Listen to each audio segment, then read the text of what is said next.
Hi, welcome to the Personal History Hub. This video is all about the Nixon Doctrine. So what was Nixon's approach to Vietnam?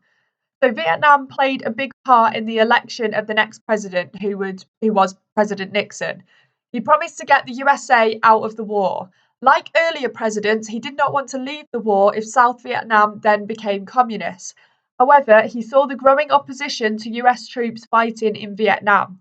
Nixon knew that people were angry that Johnson lied about the war, and he promised to tell the truth and explain his policies to the public. Nixon worked on several different approaches to the Vietnam War. So, one of those approaches was official peace talks. So, 5 days after he became president, Nixon sent delegates to Paris to negotiate for peace with representatives from North and South Vietnam and the Viet Cong. However, it became clear as delegates argued over seating arrangements that the talks would be very long and very difficult. Another one of his approaches was secret peace talks. So in August 1969, Henry Kissinger of the USA began secret talks with Le Duc Tho of North Vietnam. Nixon did not tell the South Vietnamese or the American public about these talks. He engaged in troop withdrawals. So in June 1969, Nixon lowered the maximum number of troops in Vietnam by 25,000, and the USA began to withdraw troops on the 14th of July 1969. And he engaged in ARVN training as well. So the military in Vietnam, now led by General Abrams, were told to focus on training the ARVN. So that was the South Vietnamese army, officers and troops, rather than them intervening directly themselves all the time.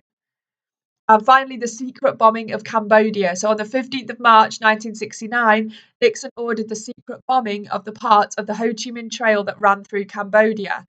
Military orders and reports lied about bombing raids because Nixon knew this expanding of the war would be very unpopular. So what actually was the Nixon Doctrine itself? So on the 25th of July 1969, Nixon gave a speech outlining what came to be known as the Nixon Doctrine. It laid down what the role of the USA should be in Southeast Asian politics in the future. He said, 1, the USA would honour any treaty commitments it had made. 2, the USA would help any ally against a nuclear threat. 3, the USA would provide aid and training against non-nuclear threats, but not troops. The country under threat had to provide its own ground troops. Okay, don't forget to subscribe to the Personal History Hub. The next video is going to be all about Vietnamization.